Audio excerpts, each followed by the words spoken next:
Hello guys, welcome back to this channel. Guys, if you are new here, consider subscribing and press the bell icon to get notified every time for each video. In this video, we are going to talk about Vodafone Idea Limited. जैसा कि आप लोगों को मैं continuous इस company के बारे में, इसके बिज़नेस को मैं अपडेट करता रहता हूं और बहुत लोग ऐसे हैं जो लोग मुझसे गुस्से में रहते हैं कि मैं इसके अंदर बुलिश क्यों रहता हूं। बहुत लोग इसके अंदर नाराज़ होते हैं इस बात को लेकर के कि उनको लगता है कि इसके अंदर कोई फ्यूचर ही नहीं है, इसके अंदर कुछ दम ही नहीं बचा हुआ है, इसके अंदर ये बुलिश क्यों है। लेकिन फिर भी मुझे हिम्मत मिलती है ऐसे लोगों को समझाने के लिए कि मैं इस कंपनी को लेकर के बहुत ही ज़्यादा ऑप्टिमिस्टिक हूँ। आज जो आपको जो तेज़ी देखने को मिली है ये अभी शुरुआत है, ये अभी आग लगना नहीं कहेंगे, अभी ये एक तरीके से आप ट्रेलर समझ लो या जो भी समझो, लेकिन अभी ये शुरुआत है। राइट, आने वाले टाइम में बहुत सारे इवेंट्स होने वाले हैं, उन सारे जब इवेंट्स का इम्पैक्ट इसके ऊपर पड़ेगा ना, तब असली तेज़ी दिखाई देगी। और ये असली तेज़ी आपको जब दिखाई देगी तब आपको शायद ये 30 के ऊपर ही दिखेगा, ऐसा मुझे लगता है। अगेन मैं भी कह रहा हूँ कि मैं गलत भी हो सकता हूँ। राइट, 100% मेरी बातें नहीं सही हो सकती हैं। अगर ऐसा होता तो शायद मैं दुनिया का सबसे अमीर इंसानों में से होता या अमीर ही होता सबसे ज़्यादा। राइट, लेकिन ऐसा पॉसिबल नहीं है, मेरी बातें भी पूरी तरीके से गलत हो सकती हैं, मैं एक्सेप्ट करता हूँ इस चीज़ को। लेकिन एक अपना ओवरव्यू देना चाहूँगा कि इसके अंदर ऐसा ज़रूर हो जाने की पॉसिबिलिटी नज़र आती है। 30 प्लस में जब हो जाएगा तब आपको इसके अंदर का असली जोश दिखाई देगा। अभी बहुत सारी इवेंट्स आने बाकी हैं। Q3 के नतीजे बहुत ही ज़्यादा इम्प्रूव्ड होने की उम्मीद है। राइट, क्यों? क्योंकि मैं इसलिए बोल पा रहा हूँ क्योंकि सितंबर क्वार्टर का जब ये डेटा रिलीज़ किया था इन्होंने, तो लास्ट ईयर 2019 के सितंबर क्वार्टर यानी ईयर ऑन ईयर बेसिस पे बहुत ही ज़्यादा सिग्निफिकेंट इम्प्रूव दिखाई दिया था, और ईयर ऑन ईयर बेसिस पे भी बहुत ही ज़्यादा सिग्निफिकेंट इम्प्रूवमेंट दिखाई दिया था। लेकिन ईयर ऑन ईयर बेसिस पे बहुत बहुत बहुत ज़्यादा सिग्निफिकेंट इम्प्रूवमेंट दिखाई दिया था। राइट, तो इस क्वार्टर दिसंबर क्वार्टर के अंदर वो इम्प्रूवमेंट कंटिन्यूअस बने रहने की उम्मीद है। ऐसा मैं इसलिए भी बोल पा रहा हूँ क्योंकि जो Q2 था उसका जब डेटा रिलीज़ किया गया था कंपनी की तरफ से, तो उस समय सुप्रीम कोर्ट की तरफ से एक दबाव था, एक प्रेशर था कि पता नहीं इसको टाइम ग्रांट होगा या नहीं होगा, इस बात का प्रेशर था। और कंपनी उस समय बहुत ही ज़्यादा लॉस बुक कर सकती थी, लेकिन इम्प्रूवमेंट दिखाई दिया। उस समय जब इम्प्रूवमेंट दिखा सकती है तो अब तो इस तरीके का कोई प्रेशर भी नहीं है, बल्कि उल्टा उसी सुप्रीम कोर्ट के अंदर उसी के दिए हुए जवाब के अंदर एक री एनालिसिस करने की गुहार लगाई जा रही है कंपनीज के थ्रू। राइट, तो भगवान करे कि वहाँ से री असेसमेंट को अलाउ कर दिया जाए और री कैलकुलेशन अगर हो जाती है by the grace of God. अगर डॉट की कैलकुलेशन गलत निकल जाती हैं और इन कंपनीज़ की जो री एनालिसिस है अगर वो सही निकल जाती हैं, इस केस में कंपनी के लिए सोने का सुहागा हो जाएगा। कंपनी आपको 30, मैं उस समय 30 नहीं बोलूँगा, मैं बोलूँगा कि ये 100 के पार ही दिखेगा, देख लेना। राइट, Q3 के नतीजे में ARPU यानी एवरेज रेवेन्यू पर यूज़र अगर ये इम्प्रूव हो जाता है, ये क्या है आपको पता है? ARPU ये कंपनी के अंदर की होने वाली कोर ग्रोथ को रिप्रेजेंट करने का या रिफ्लेक्ट करने का एक पैरामीटर है। राइट, तो ARPU यानी एवरेज रेवेन्यू पर यूज़र, इसके अंदर हमें इम्प्रूवमेंट दिखाई देता है, तो डेफिनेटली मैं गारंटी के साथ बोल सकता हूँ कि इसके अंदर आपको तेज़ी आएगी और आप रोक नहीं पाओगे। समुद्र जितना गहरा होता है उतना ही ज़्यादा शांत होता है, इस बात को आपको भूलना नहीं चाहिए। रिकग्नाइज़ करो इस कंपनी के इसी पीस ऑफ सेंटेंस थे। राइट, इसके अंदर दम ही नहीं, बहुत बड़ी दम है। आप मार्केट कैप देखो इसकी आज के लिए 39,223.81 करोड़, और ये 13.65 जो कि 10.98% NSE यानी 11% ऊपर क्लोज होता है अपने लास्ट क्लोजिंग प्राइस 12.30 के रिस्पेक्ट में। ओके तो आप अगर देखें तो जब ये 13.80 यानी आज के दिन का इंट्राडे हाई और वही आज के दिन का 52 वीक न्यू हाई क्रिएट करता है। पहले इसका सर्किट 13.50 का लगा था अपर सर्किट बैंड, लेकिन वो एक्सटेंड करके 14.10 का लग जाता है और लोअर सर्किट बैंड 11.10 का लगा था और आज ये 13.80 का हाई बनाता है और 2.70 का इसका 52 वीक लो है और 52 वीक हाई भी 13.80 का ही है। हालांकि 12.35 के ओपन के बाद 12.30 का लो भी बनाता है और 13.65 के ऊपर ये क्लोजिंग देता है।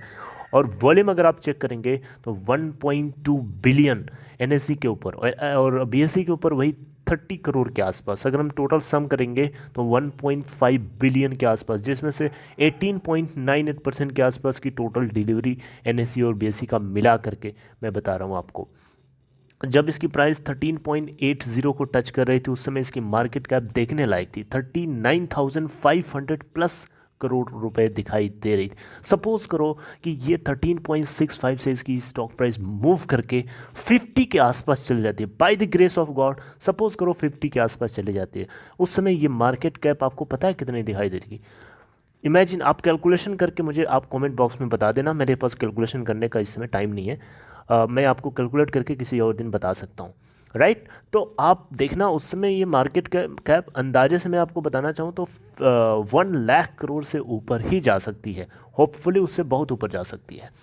बीएससी के ऊपर अगर आज के दिन के सिचुएशन को अगर आप देखेंगे तो 13.62 के ऊपर क्लोजिंग देता है जो कि 10.73% ऊपर है और 301.4 मिलियन यानी 30 करोड़ 14,09,134 और यहाँ पे अगर देखें तो 29.23% डिलीवरी है जो कि बीएससी का अपना है। मैं आपको पूरा सम बताता हूँ यहाँ पे एनएससी और बीएससी का मिला करके इस चार्ट के जरिए, जैसा कि आप यहाँ देख सकते हैं, आपको इस चार्ट पे लेके आया हूँ। 15 जनवरी 2021 1.5 बिलियन टोटल क्वांटिटीज़ ट्रेड होती हैं, जिसमें से 288.0 मिलियन क्वांटिटीज़ लोगों ने डिलीवरी के लिए उठाया है। परसेंटेज ऑफ डिलीवरेबल निकालेंगे तो 18.9% निकल के आता है। अब कुछ टेक्निकल पैरामीटर्स की बात कर लेते हैं तो सबसे पहले आरएसआई की बात करेंगे, 78.6 के आसपास का है जो कि ओवरबॉट जोन को रिप्रेजेंट कर रहा है और इसको लेकर के आपको मार्केट के अंदर थोड़ी बहुत करेक्शन होती हुई दिखाई दे सकती है, थोड़ी बहुत आपको गिरावट जरूर देखने को मिलेगी। मनी फ्लो इंडेक्स इसका भी बढ़ करके 76.6 जो कि ओवरबॉट जोन को रिप्रेजेंट कर रहा है।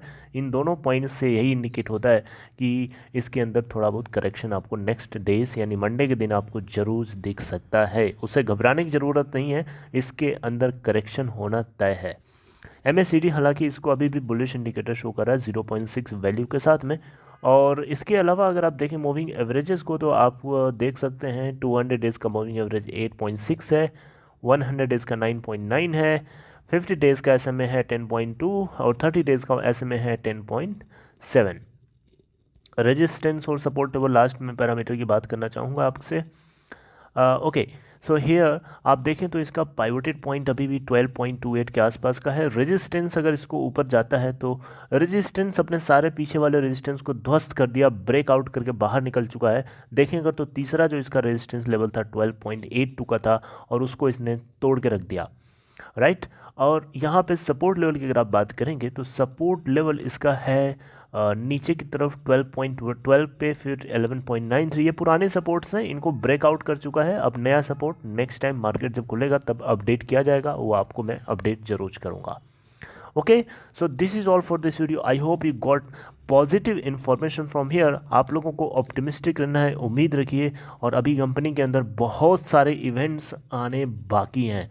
आपको याद दिलाने के लिए, जैसा कि पहले तो यही हो गया आपका डॉट की कैलकुलेशन का लेकर के, मान लो कुछ ऐसा होता है कि सुप्रीम कोर्ट जो है अलाउ कर देता है, क्योंकि चांसेस हैं, क्योंकि अगर आप सही एनालिसिस ट्रू माने में देखा जाए तो आप जज हो, एक न्यूट्रल आपको इंडिकेशन देना चाहिए, न्यूट्रल जजमेंट देना चाहिए, किसी भी चीज़ के फेवर में नहीं देना चाहिए। फिर आप जज किस बात के हो?